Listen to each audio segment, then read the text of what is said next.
हम प्रभु के वचन से पढ़ेंगे भजन संहिता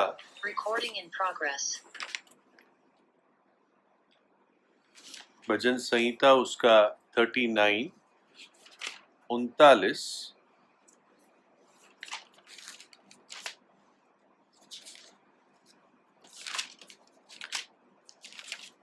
और उसकी एक आयत। और लिखा है वचन में, पहले इंग्लिश में पढ़ता हूं। I said I will take heed to my ways, that I sin not with my tongue. I will keep my mouth with a bridle while the wicked is before me. और हिंदी में है, मैंने कहा मैं अपनी चाल चलन में चौकसी करूंगा, ताकि मेरी जीभ से पाप न हो। जब तक दुष्ट मेरे सामने हैं, तब तक मैं लगाम लगाए अपना मुंह बंद किए रहूंगा। हम प्रार्थना करेंगे। प्रभु जी, आपके वचन के लिए हम धन्यवाद देते हैं और वचन पर आशीष दें। पवित्र आत्मा हमारे शिक्षक हो। प्रभु यीशु के लहू में मुझे शुद्ध करें और हमारी इस समय पर आशीष दीजिए।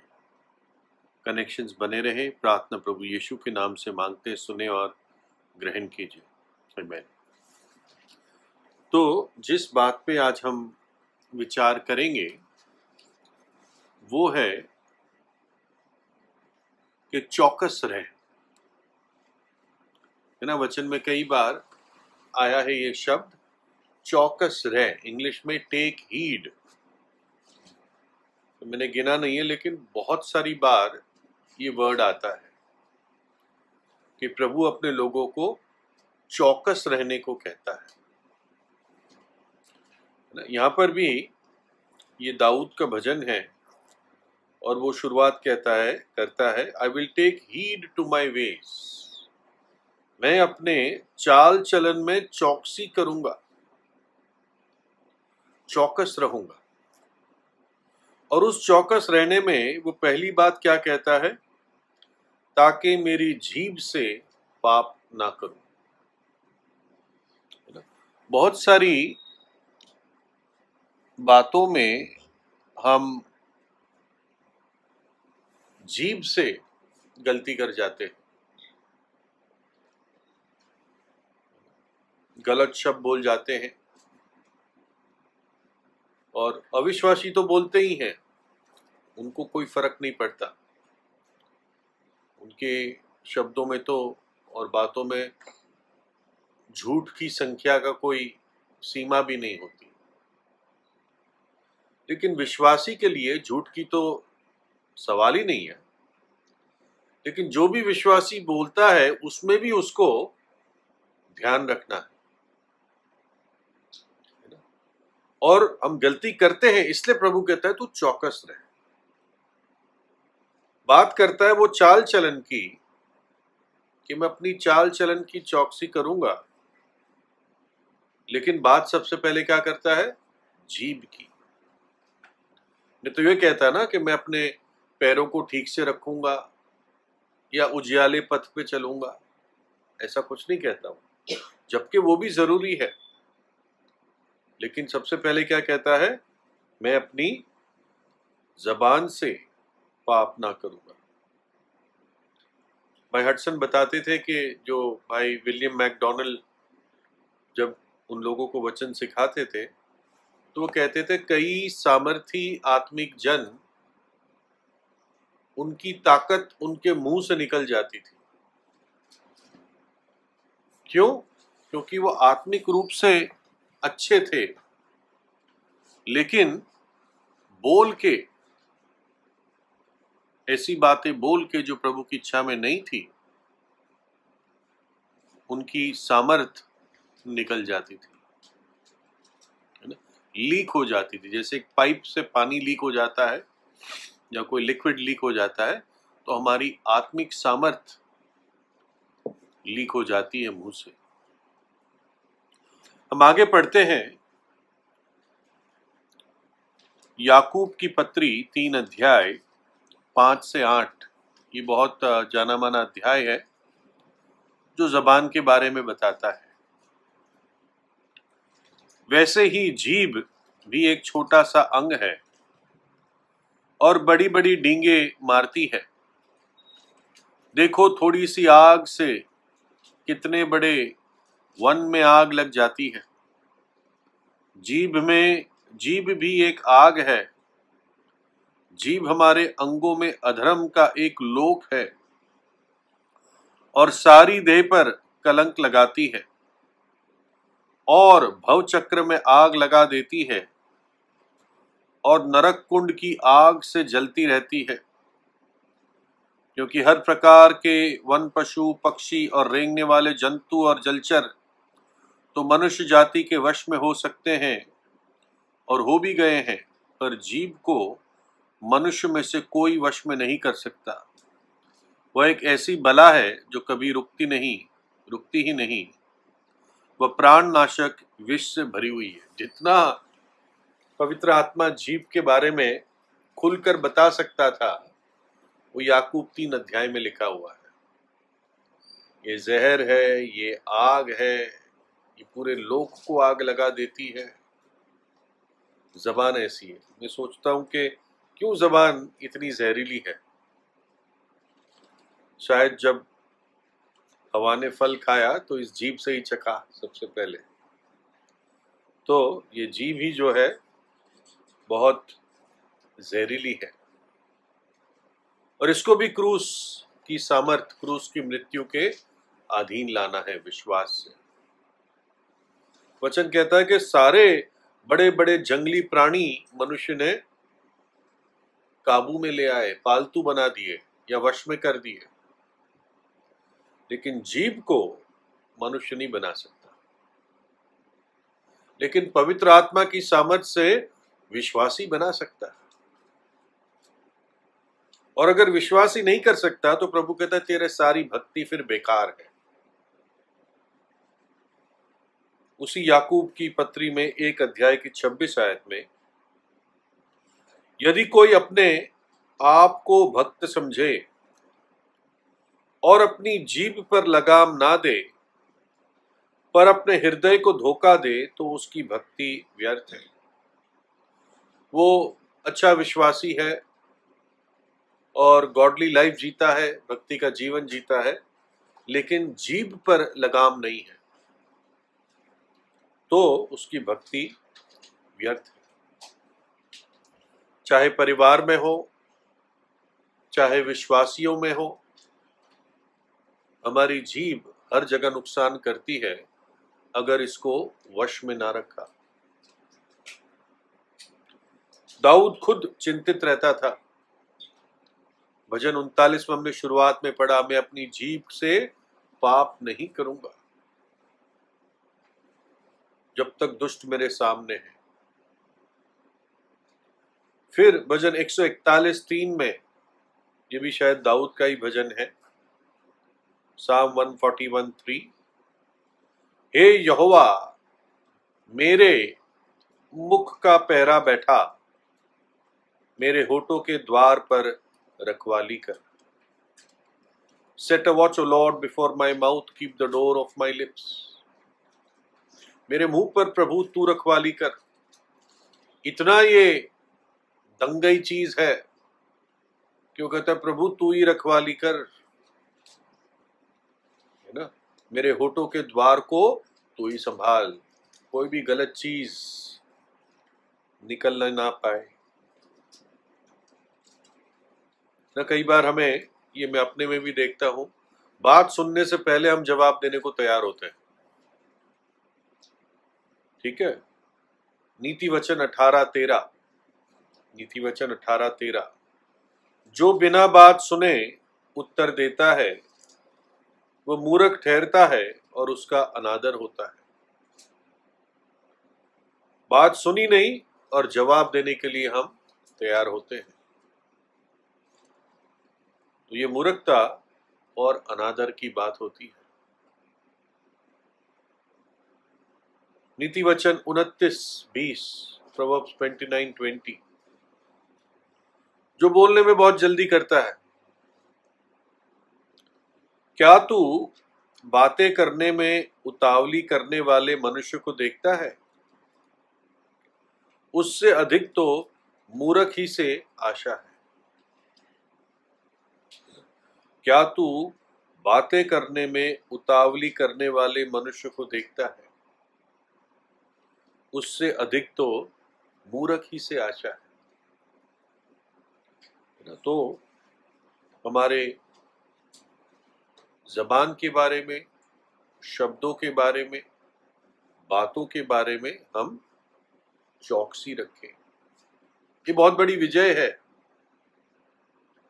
अगर आपने जबान को वश में ले आए, पवित्र आत्मा के अधीन ले आए, तो आप ये समझो आपने व्हेल और शार्क मछली से भी बहुत बड़ा प्राणी वश में ले आया। बहुत बड़ी विजय है। दूसरे पॉइंट पे जाते हैं। अब हम किस बात में चौकसी रखें? पहला कुरिन्थियों 10 अध्याय और 12 आयत। 1 Corinthians 10:12 Wherefore let him that thinketh he standeth take heed lest he fall। इसलिए जो समझता है कि मैं स्थिर हूं, वो चौकस रहे कि कहीं गिर ना पड़े। ये कंटिन्यूएशन है, एक आयत से चलती आ रही है आयत, मतलब ये हिस्सा। और पहले पौलुस बताता है कि इजरायलियों के साथ क्या क्या हुआ। 40 वर्ष के जंगल के यात्रा में वो कहता है 6 आयत में, ये बातें हमारे लिए दृष्टांत ठहरी कि जैसे उन्होंने लालच किया वैसे हम बुरी वस्तुओं का लालच ना करें। और फिर पौलुस बताता है क्या क्या बुरी बातें इजरायलियों ने जंगल में की, कैसे बलवा किया, कैसे शारीरिक हो गए। वो कहता है तुम ऐसे मत करना। ये उदाहरण के लिए है, इलस्ट्रेशन है कि वही परमेश्वर आज भी जीवित है, वही परमेश्वर आज भी ताड़ना और सजा देता है, तो तुम ऐसे मत करना। ये उदाहरण के लिए रखे गए हैं। और फिर वो कहता है 12 आयत जो हमने देखी, जो सोचता है नहीं मैं तो ऐसा नहीं कर सकता, मैं तो ठीक हूं, कहता है वो भी चौकस रहे, ऐसा ना हो कि गिर जाए। 7 आयत में, पहला कुरिन्थियों 10:7, और ना तुम मूरत पूजने वाले बनो जैसे कि उनमें से कितने बन गए थे, जैसे लिखा है कि लोग खाने पीने बैठे और खेलने कूदने उठे। इन लोगों ने कुछ ही महीनों से, अभी बहुत समय नहीं बीता था जब ये घटना हुई थी निर्गमन 32 में, कुछ ही महीने हुए थे, प्रभु के बड़े बड़े काम स्वर्ग से उतरते हुए देखे थे इन्होंने मिस्र में। 10 बड़ी मरियां मिस्र पर आई थी और ये सुरक्षित रहे थे। उसके बावजूद इन्होंने ये सोने का बछड़ा बनाकर उसके चारों ओर नाचने लगे, अविश्वासियों की तरह, वैसे ही जैसे मिस्र में देखते थे। प्रभु कहता तुम ऐसे मूर्ति पूजने वाले मत बनना। कोई कहेगा ये तो कैसे हो सकता है, हम तो वापस जा ही नहीं सकते मूर्ति पूजा में। ऐसे भी लोग होते हैं जो चले जाते हैं, आपको मालूम है, प्रभु के पास आकर उस पवित्र आत्मा के स्वाद को चखकर फिर भी चले जाते हैं। और दूसरी बात, लालच भी मूर्ति पूजा होती है। Covetousness is also idolatry। तो कहता है चौकस रहो। फिर 8 आयत में, और ना हम व्यभिचार करें जैसे उनमें से कितनों ने किया? एक दिन में 23,000 मर गए। बलाम ने उनको एक सलाह दी जो उनको अच्छी लगी। कई बार हमें ऐसी सलाह मिल जाती है जो अच्छी लगती है, प्रभु के विरुद्ध होती है, लेकिन हमें अच्छी लग जाती है। और ये मुआबियों के साथ मिक्स हो गए। जिन मुआबियों के बारे में प्रभु ने कहा था, तू उनकी शांति को ना ढूंढना, do not seek their peace, और उनके साथ आपस में मिलकर विवाह इंटरमैरिज करके ये श्राप लेकर आए।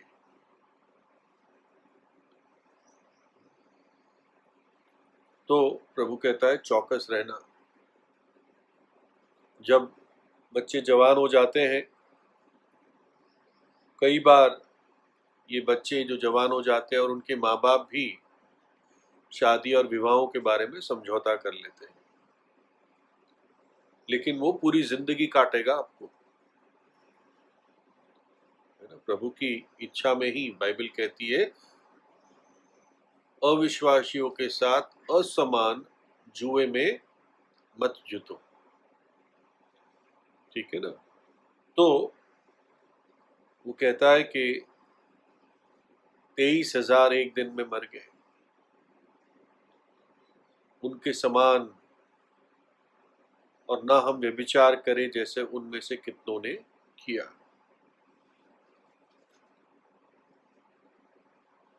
फिर 9 आयत में, और ना हम प्रभु को परखे जैसा उनमें से कितनों ने किया और सांपों के द्वारा नाश किए गए।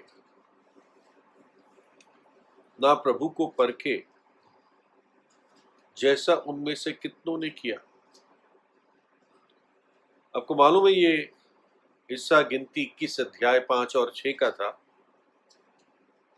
और यहां पर भी वो क्या कह रहे थे? वो ये कह रहे थे परमेश्वर के विरुद्ध और मूसा के विरुद्ध ये बकबक कर रहे थे कि हमें क्यों मिस्र से निकाल कर इस जंगल में मारने के लिए ले आए हो,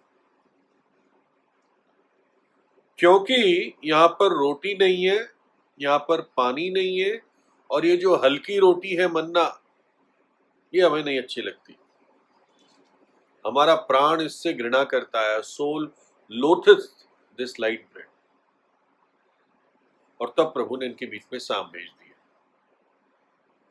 इतना सब कुछ करने के बाद कहते हमें मारने के लिए ले आया। आप हद भी देखो प्रभु के लोगों की, और प्रभु को सांप भेजने पड़े। प्रभु को परखा उन्होंने, जैसे कहते हैं ना, नाक में दम कर दिया। 10 आयत में, 1 कुरिन्थियों 10:10, और ना तुम कुड़कुड़ाओ जिस रीति से उनमें से कितने कुड़कुड़ाए और नाश करने वाले के द्वारा नाश किए गए। कुड़कुड़ाते थे। ये गिनती 16 से विशेषकर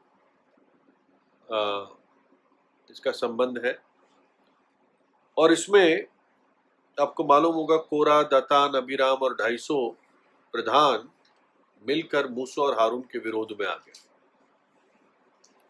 और आपको मालूम है एक शब्द इन्होंने क्या कहा? पहले तो कहा कि भाई तुम अपने आप को क्या समझते हो, तुम भी लेवी हो, हम भी लेवी है, तुम क्यों बड़ा बनते हो। लेकिन और एक बात उन्होंने कही गिनती 16:13 में, क्या ये छोटी बात है कि तू हमको ऐसे देश से जिसमें दूध और मधु की धाराएं बहती है इसलिए निकाल लाया कि हम जंगल में मार डाले, हमें जंगल में मार डाले, फिर क्या तू हमारे ऊपर प्रधान भी बनकर अधिकार जताता है। वो ये कह रहे कि तू हमें दूध और मधु की धाराएं बहती हुई भूमि से निकाल के ले आए। मिस्र को कह रहे थे दूध और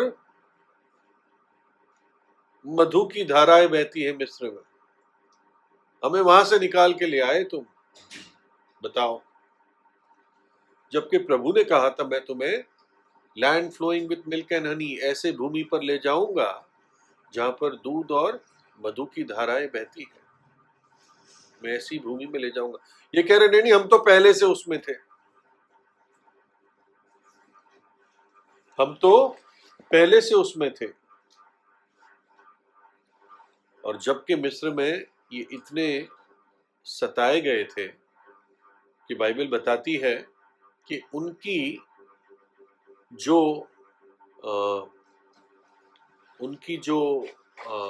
चिल्लाहट थी वो स्वर्ग तक पहुंची थी। उनकी चिल्लाहट स्वर्ग तक पहुंची थी। तो यहां पर पौलुस कहता है कि जो सोचता है वो खड़ा रहे, वो चौकस हो जाए, कहीं गिर ना पड़े। पहला हमने देखा अपनी जबान के मामले में, अपने बोलने के मामले में तू चौकस रहे। दूसरा हम देखते हैं अपने स्थिरता के बारे में तू चौकस रहे, कहीं गिर ना जाए। फिर आगे चलते हैं। प्रभु यीशु मत्ती 24:4 में कहता है, तीसरी बात, यीशु ने उनको उत्तर दिया, सावधान रहो या चौकस रहो, कोई तुम्हें भरमाने ना पाए। Take heed that no man deceive you. ये चेतावनी विशेषकर झूठे भविष्यद्वक्ताओं और झूठे शिक्षकों के बारे में है ना। वैसे तो हमें धोखा कोई भी दे सकता है। आप दुकान में कोई सामान लेने जाओ, दुकानदार कोई गलत चीज पकड़ा दे और आपको धोखा दे दे, लेकिन यहां पर विशेषकर झूठे भविष्यद्वक्ता, झूठे शिक्षक और झूठी शिक्षा के बारे में प्रभु चौकस रहने को कहता है। दूसरा पत्रस 2:1 में, और जिस प्रकार उन लोगों में झूठे भविष्यद्वक्ता थे, उसी प्रकार तुम में भी झूठे उपदेशक होंगे, जो नाश करने वाले पाखंड का उद्घाटन छिप छिप कर करेंगे, और उस स्वामी का जिसने उन्हें मोल लिया है इनकार करेंगे, और अपने आप को शीघ्र विनाश में डालेंगे। दूसरा पत्रस 2:1 है। पत्रस कहता है जैसे उस समय झूठे भविष्यद्वक्ता थे, तुम्हारे बीच में झूठे उपदेशक आएंगे। There were false prophets at that time. False teachers will come at this time. झूठे उपदेशक बाइबल टीचर के रूप में आएंगे, ठीक है ना। लेकिन वचन कहता है अपने आप का शीघ्र विनाश कर डालेंगे, है ना। इसलिए कोई भी ऐसा व्यक्ति आता है हमारे बीच में, या कोई भी ऐसी शिक्षा लगती है जिससे बड़ी डिस्टर्बेंस होता है मन में, हृदय में, तो उसको चेक कीजिए वचन से, वचन से उसको परखिए। देखिए जब भी लीवन यानी खमीर का जिक्र आता है बाइबल में, वो हमेशा नेगेटिव होता है, नकारात्मक होता है। खमीर मक्कारी को दिखाता है, खमीर पाप को दिखाता है, खमीर दुष्टता को दिखाता है, खमीर बुरी लालसा को दिखाता है, और खमीर झूठी शिक्षा को दिखाता है। और थोड़ा सा खमीर पूरे गूंदे हुए आटा को खमीरा कर देता है। तो गलेशियंस की जो कलीसिया थी, उसमें मुश्किल थी, समस्या थी झूठी शिक्षा की। कुछ लोग झूठी शिक्षा लेकर आए थे कि व्यवस्था को भी मानना होगा, तभी उद्धार होगा, तभी प्रभु खुश रहेगा। तो पौलुस इस बात का सामना करता है इस पत्री में, और कहता है गलतियों 5:9 में कि कि थोड़ा सा खमीर पूरे गूंदे हुए आटे को खमीरा कर देता है, ठीक है ना। यानी तुम सावधान नहीं रहोगे तो ये सब जगह फैल जाएगा। और आप देखिए, प्रभु के थोड़े विश्वासी पूरी दुनिया भर में जो बाइबल का आधार पर रहते हैं, बाइबल की शिक्षा पर वजन देते हैं और सही शिक्षा में रहने का यत्न करते हैं, उनको छोड़कर बाकी पूरे ईसाई समाज में झूठी शिक्षाएं फैल गई हैं। आप चेक करके देख लीजिए। और प्रभु यीशु ने पहले ये कह दिया था मत्ती 13 अध्याय की 33 आयत में, मत्ती 13:33, उसने एक और दृष्टांत उन्हें सुनाया कि स्वर्ग का राज्य खमीर के समान है, जिसको किसी स्त्री ने लेकर 3 पसारी आटे में मिला दिया और होते होते वो सब खमीरा हो गया। किसी स्त्री ने थोड़ा सा खमीर छुपकर आटे में डाल दिया और पूरा खमीरा हो गया। कई सारी झूठी शिक्षाएं फैल गई और इसलिए हमें सावधान रहना है, चौकस रहना है। दूसरा कुरिन्थियों 11 अध्याय 13 से 15, क्योंकि ऐसे झूठे प्रेरित और छल से काम करने वाले और मसीह के प्रेरित का रूप धरने वाले, और ये कुछ अचंभे की बात नहीं, क्योंकि शैतान आप भी ज्योतिर्मय स्वर्गदूत का रूप धारण करता है। सो यदि उसके सेवक भी धर्म के सेवकों का सा रूप धरे तो कुछ बड़ी बात नहीं, परंतु उनका अंत उनके कामों के अनुसार होगा। पौलुस कहता है कि शैतान भी स्वर्गदूत के समान आ सकता है, तो उसके सेवक यानी शैतान के सेवक धार्मिकता के सेवक बन के क्यों नहीं आ सकते? झूठे प्रेरित होते हैं, वो अपने आप का रूप बदल कर आते हैं।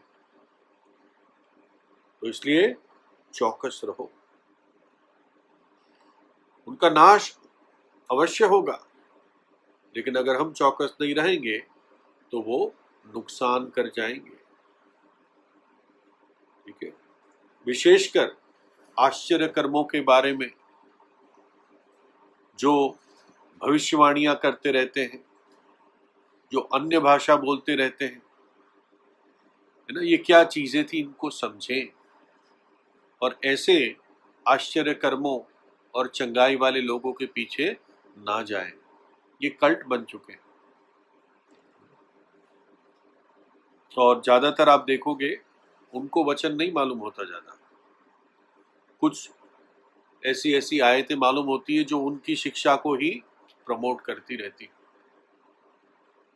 उनको आप ये पूछोगे कि अन्य भाषाएं किसके लिए थी, विश्वासियों के लिए या अविश्वासियों के लिए, उसी का जवाब वो गलत देंगे। 95% लोग, है ना, आपको ढूंढिएगा कि अन्य भाषा किसके लिए थी, विश्वासियों के लिए या अविश्वासियों के लिए। ठीक है, हमारा भी विषय नहीं है।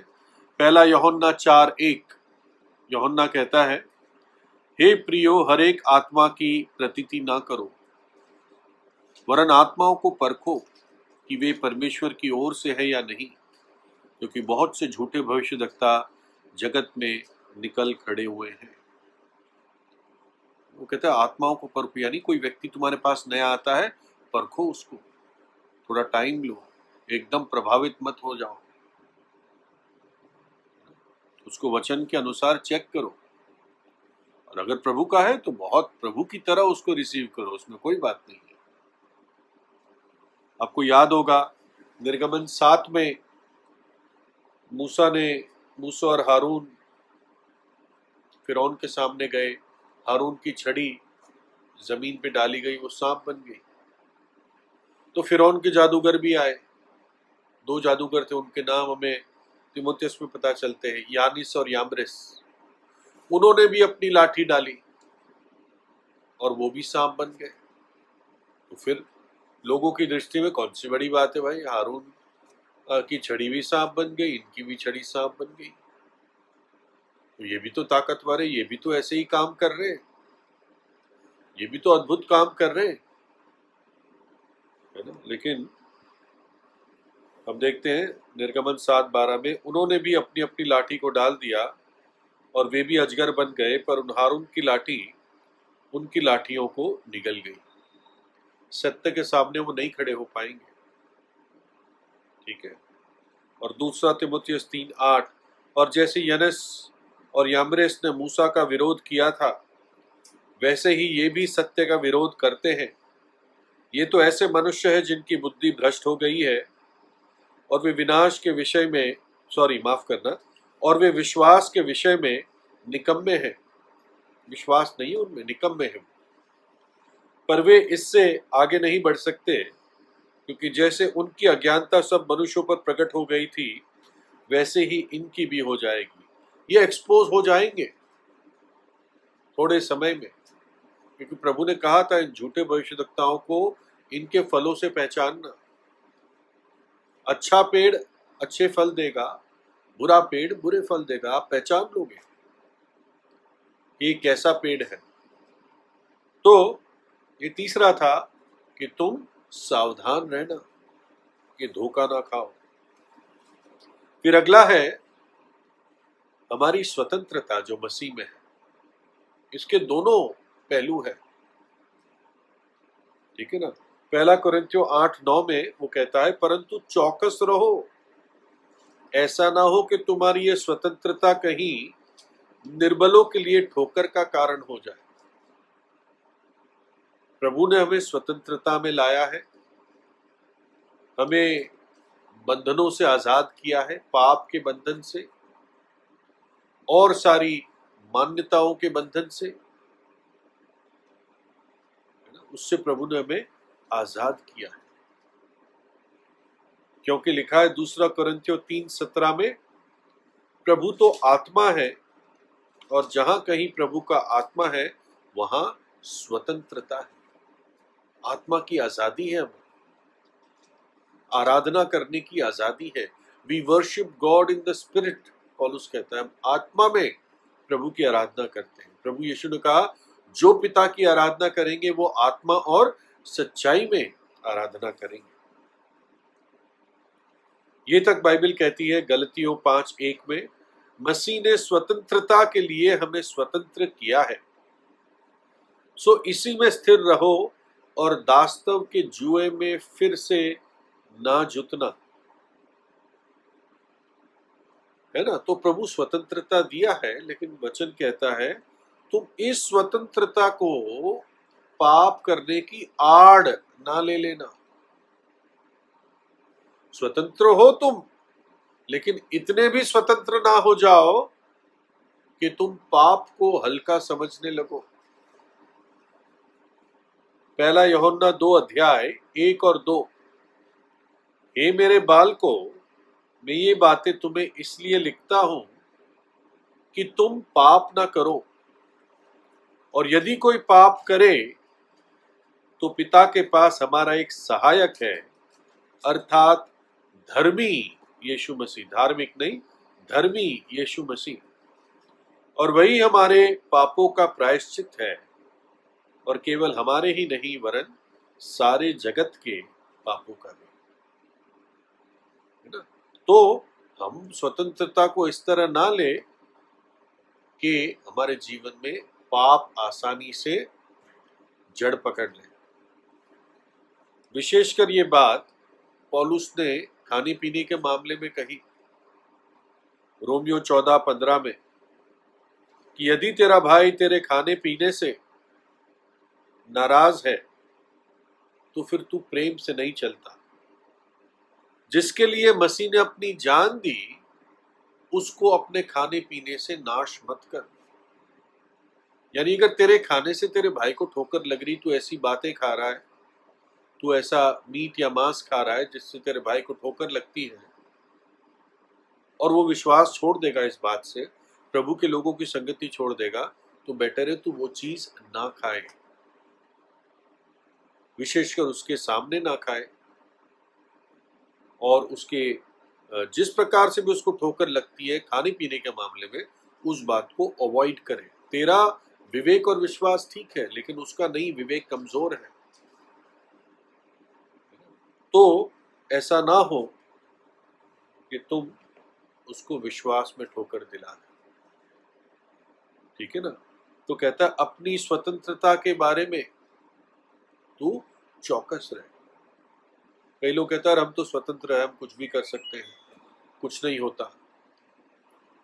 तो उस बात को भी सही संतुलन से आपको प्रभु के सामने रखना है ना? फिर हम जल्दी से खत्म करेंगे और लास्ट है ये, हमारी सेवकाई के बारे में चौकस रहे। ठीक है ना? हमारी सेवकाई के बारे में पौलुस एफेसस के प्राचीनों को मिलता है अपनी रिटर्न जर्नी में, उनको एक जगह बुलवा लेता है और एफेसस में पौलुस ने 3 वर्ष बिताए थे, बहुत मेहनत की थी। ये एल्डर्स, ये प्राचीन तैयार हुए थे। अब जब उनसे दूर होता है, शायद आखिरी बार मिलता है, तो उनको एक विशेष वचन कहता है, प्रेरितों 20:28, प्रेरितों के काम 20 अध्याय की 28 आयत। इसलिए अपनी और पूरे झुंड की चौकसी करो, अपनी चौकसी करो और पूरे झुंड की चौकसी करो,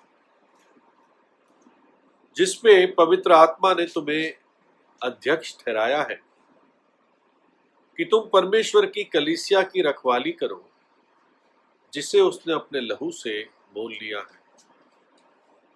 तो क्या कहता है? अपनी और अपने झुंड की चौकसी करो।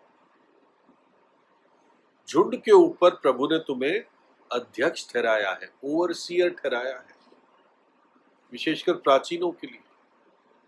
जैसे भेड़ें घास चर रही है, घास के मैदानों में, और चरवाहा एक टीले के ऊपर लेटा हुआ है, बैठा हुआ है, और एक ऊंचे स्थान से उन पर निगरानी रख रहा है, ओवरसीयर।